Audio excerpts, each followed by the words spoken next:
भूखे मरने वाले हैं सुनार। सोने की मंदी से बुझने लगे सुनारों के चूल्हे। सुनारों को क्या सता रहा भुखमरी का डर। पीएम मोदी की अपील के बाद बढ़ी सुनारों की बेचैनी और अब देश के कई सुनार और कारीगर चिंता में नजर आ रहे हैं। दोस्तों, कभी सोने की चमक से जगमगाने वाला सर्राफा बाजार अब कारीगरों की बुझती उम्मीदों और सूने पड़ते चूल्हों की चिंता से घिर गया है। कहीं सुनार पोस्टर लेकर विरोध कर रहे हैं तो कहीं ये भी कह रहे हैं कि अगर ऐसे ही हालात रहे तो हजारों कारीगरों के सामने रोजी रोटी का संकट खड़ा हो सकता है।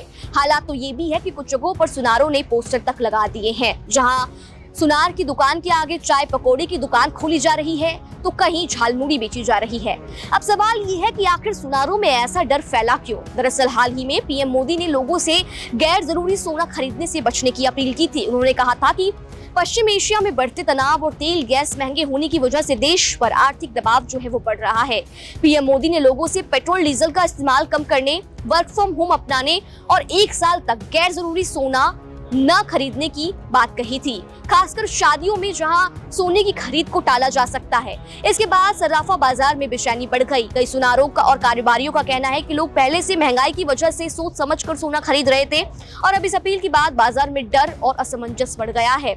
सुनारों का कहना है कि सोना चांदी का काम सिर्फ बड़े कारोबारियों तक सीमित नहीं है, बल्कि लाखों कारीगर परिवारों की रोजी रोटी इनसे जुड़ी हुई है।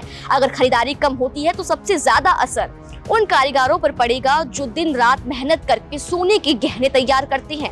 आपको बता दें, सोने के गहने तैयार करने में वाकई बहुत मेहनत लगती है और तमाम जगहों पर इसे लेकर जो है विरोध जो है वो जताया जा रहा है। आपको बता दें, तमाम जगहों पर जो इसे लेकर विरोध जताया जा रहा है, नाराजगी दिखाई जा रही है। कई इलाके ऐसे हैं जहां के सुनार अनोखे तरीके से अपना विरोध जता रहे हैं। आपको बता दें, देश के अलग अलग हिस्सों में जो सुनार है वो अनोखे तरीके से विरोध कर रहे हैं।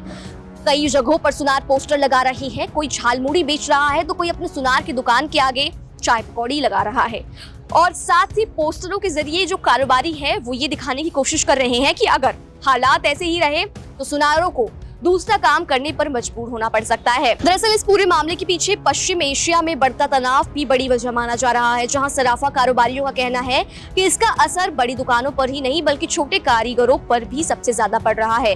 वो लोग जो घरों में बैठकर गहनों की डिजाइनिंग करते हैं, पॉलिश करते हैं, कटिंग करते हैं, हाथों से ज्वेलरी तैयार करने का काम करते हैं, उनके पास अब पहले जैसा काम नहीं पहुंच रहा है। आपको बता दें, कारोबारियों की माने तो अगर खरीदारी और कम हुई तो हजारों कारीगरों के सामने बेरोजगारी का संकट खड़ा हो सकता है। कई सुनारों का कहना है कि अब जो लोग हैं वो शादियों के लिए सोना खरीदने से पहले 10-10 बार सोच रहे हैं। यही वजह है कि बाजार में बेचैनी बढ़ती जा रही है। सुनार लगातार सरकार से अपील कर रहे थे कि कारीगरों की चिंता को भी समझा जाए।